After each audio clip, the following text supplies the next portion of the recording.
Labą dieną, labas vakaras ar labas rytas, kad ir kur kada bežiūrėtumėte, aš esu Dominykas ir sveiki atvykę į Saudo Arabijos Grand Prix lenktynių apžvalgą. Taigi turbūt jau visi nuo stalo nuėję, visi nuo paskutinius kiaušinius sudaužė, nudažė, po šventų Velykų atėjome prie mūsų ekranų ir žiūrėjome Saudo Arabijos Grand Prix lenktynes. Tai buvo vienas įdomesnių šio sezono lenktynių, nes mes turėjome nemažai kovos, mes turėjome pakankamai nemažai tų lenkimų, mes turėjome ir intrigos dėl pirmos vietos, ir puikų startą, ir aplamai lenktynės labai gerai sužiūrėjo.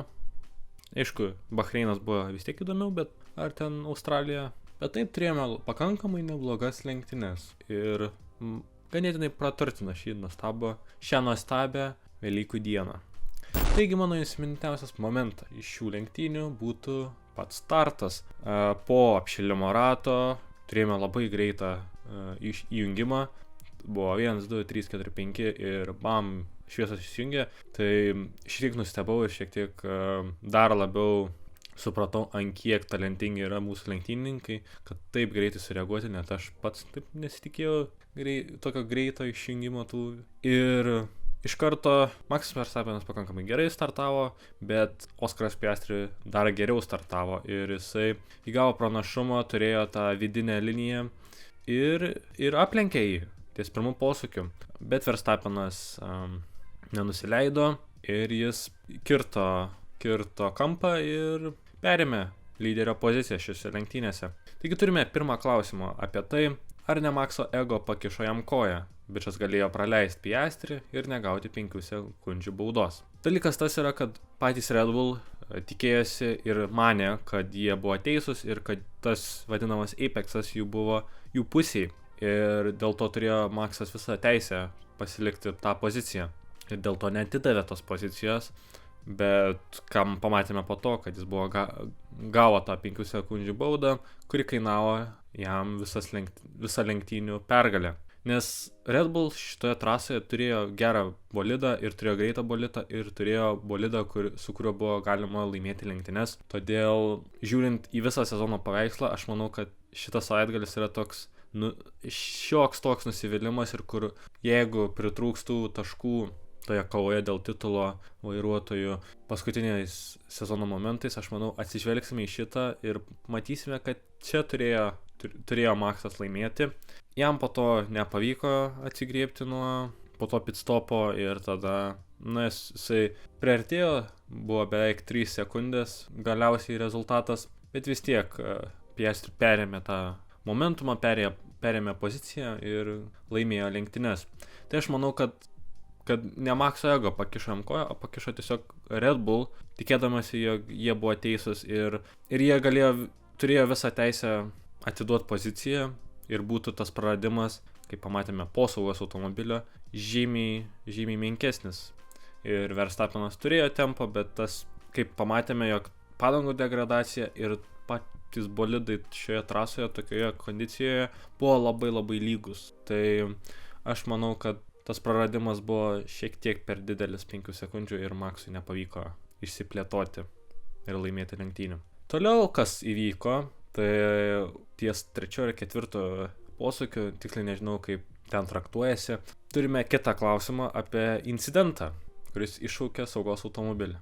Kuris kaltas yra dėl avarijos? Pierre Gasly ar Yuki Tsunoda? Kaip žiūrėjau iš onboardų abiejų, tai Gasly ir Tsunoda, kadangi labai šitas siaura yra vieta ir priešais juos buvo Racing Bulls kažkuris bolidas, nežinau ar Hadžiam galėtų būti, jiem nebuvo paprasčiausiai vietos tinkamai sureaguoti ir Pierre Gasly užlindo taip, jis turėjo visą teisę, bet Tsunodai tiesiog neliko vietos ir jis bakstelėjo ir galiausiai abu atsirado bortuose. Tik aš nesupratau, kas atsitiko, galbūt su galiniu sparnu buvo problemas, jog Yuki Tsunodai teko užbaigti lenktynes. Kaip jis skrido kai buvo paskelbtas saugos automobilis, aš tikėjausi, jie tiesiog greiti pokyčiai ir važiuok toliau, bet pasirodo, kad dėja ne ir Yuki Tsunoda galiausiai patyrė DNF-ą.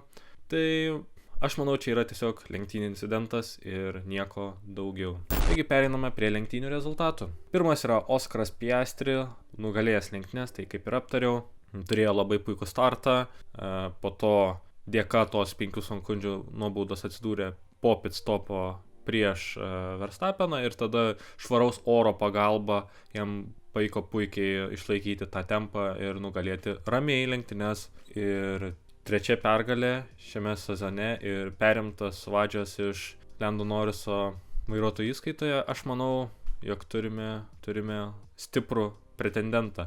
Ir su tai yra susijęs klausimas, ar Oskaras Piastri yra favoritas laimėti vairuotojų taurę.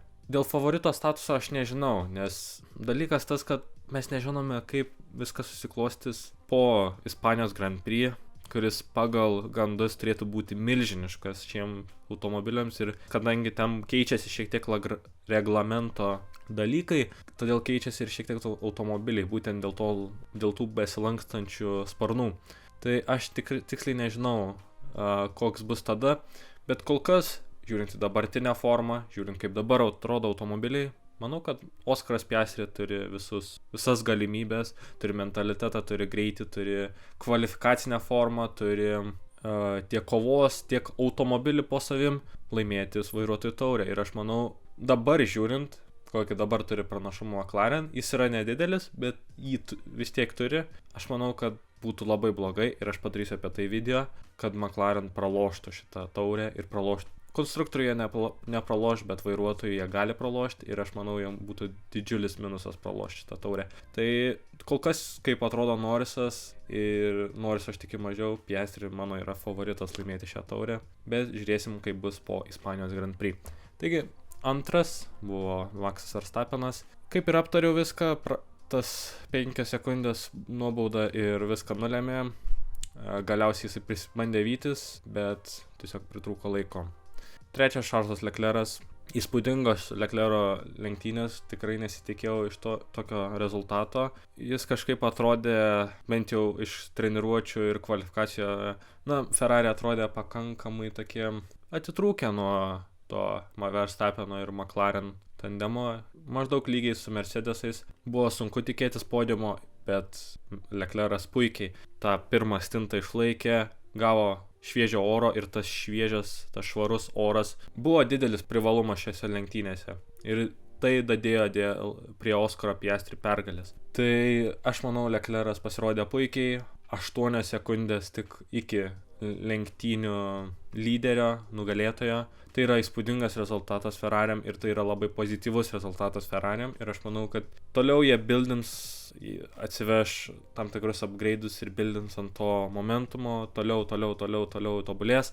Tikrai po 2-3 savaitgaliai vienas priekinio sparno, dugno, sidepodų ar galinio sparno ar bet ko patobulinimas ir viskas ir mes turime Ferrari sugrįžtant į pergalės. Aš matau labai daug pozityvo ir aš labai džiaugiuosi Leclerc'o šitų podiumų. Ketvirtas Lando Norrisas, damage limitation, taip galima pasakyti šitą.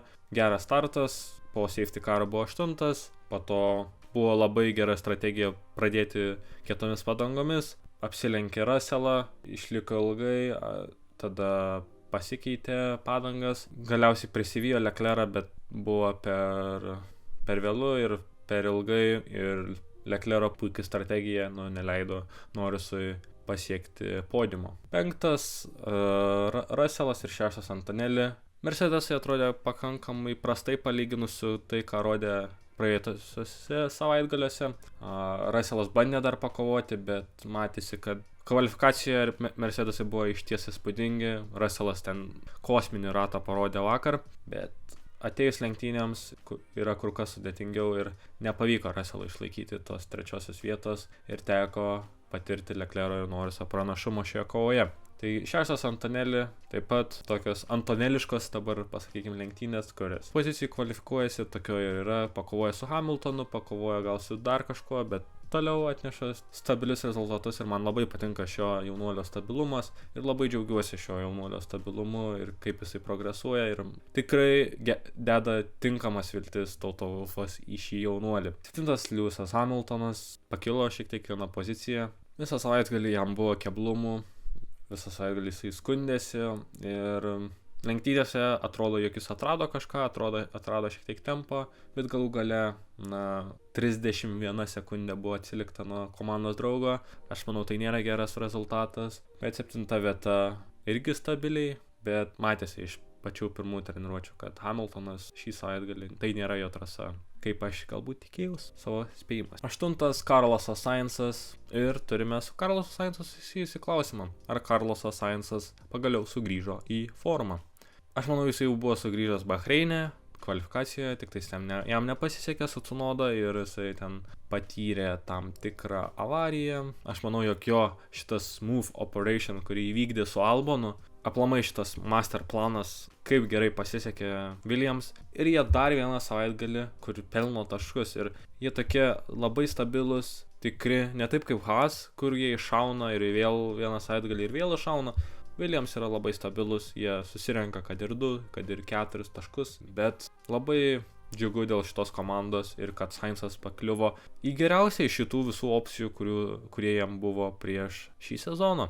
Tai labai džiugu, labai smagu, kad šita smooth operation paėjo labai gerai, užlaikytas su žymiai labiau šviežiomis padangomis buvusiu Hadže ir ką, puikus rezultatas, ir toliau jie kopia konstruktorių ir užsilaiko kaip ta konstruktorių, ta best of the rest lyderė. 9. Albonas, taip pat po saugos automobilio jis pakilo nemažai pozicijų ir buvo šalia Sainzo, ir taip jie abudu tie Williamsai ir išsilaikė tose lenktynėse. 10. Hadže, labai geras lenktynės jam, labai smagios lenktynės jam. Po Australijos Grand Prix kol kas Hadže labai pozityviai ir labai stebina, kad jis parodo tokius rezultatus, pramoksta savo komandos draugą Lawsoną, ir dar vieni Racing Bulls taškai ir dar vienas geras Hadže rezultatas. Dabar galime pereiti prie spėjimų, kuriuos aš dariau praeitos savaitės eigoje. Taigi, pole pozicija pagal mane buvo Lando Norrisas, pagal dirbtinį intelektą buvo Maxas Verstappenas, dirbtinis intelektas atspėjo, tai buvo Maxas Verstappenas. Lando Norrisas, kas būtų, jeigu būtų, bet jeigu ne ta klaida, aš manau, Lando Norrisas būtų buvęs ant pole pozicijos, jis buvo greičiausias lenktynininkas visose treniruotėse ir abiejose kvalifikacijos raunduose, 1 ir 2. Tai, viena nesėkmė nulėmė jo visą savaitgalį. Deja, prarandu aš 1 tašką dirbtiniam intelektui. Lenktynių nugalėtojas pagal mus abu buvo Maxas Verstappenas, labai nedaug trūko. Aš manau, jisai turėjo visus įrankius. Galbūt nesusiklostė pakankamai startas ir jisai gavo tą baudą ir jam tai pakišo koją laimėti šias lenktynės, bet laimėtojas yra Oskaras Piastri ir puikios lenktynės Oskaro, šiek tiek prastesnės lenktynės Maxui, bet aš manau, Red Bull turi taip pat kuo džiaugtis po Bahreino, kur atrodė, kad kosmosas, kokia prasta komanda yra Red Bull.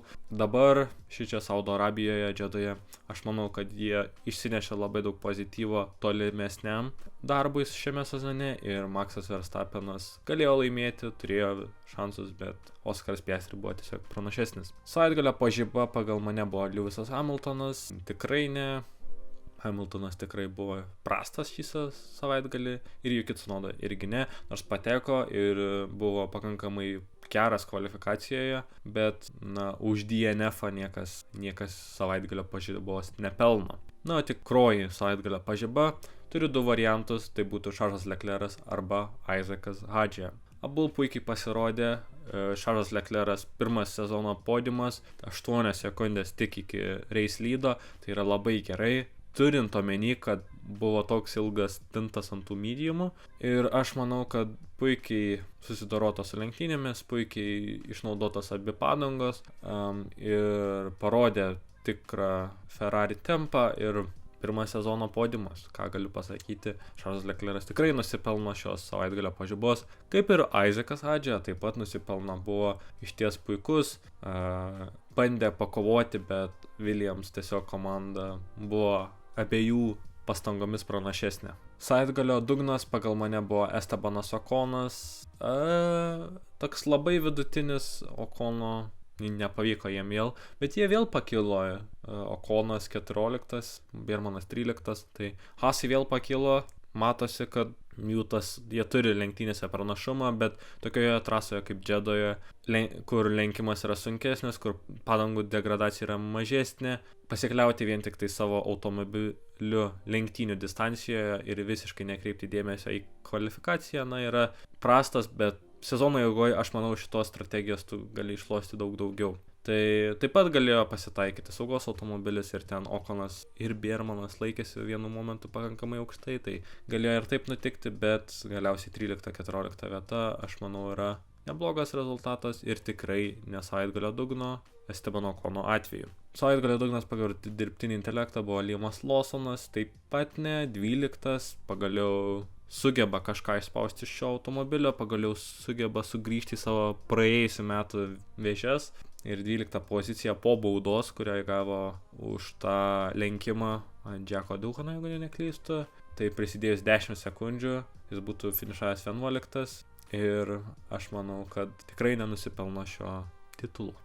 Tikrasis savaitgalio dugnas yra keli variantai, bet aš manau Strolas pagaliau sugrįžo į savo vėžes, man labai džiugu, mano mėgstamiausias ir dar už tai, kodėl aš duodu jam šitą savaitgalio dugną, yra tai, jog jis tapo po vakar kvalifikacijos labiausiai iškritusiu iš Q1 lenktynininkų Formulės 1 istorijoje.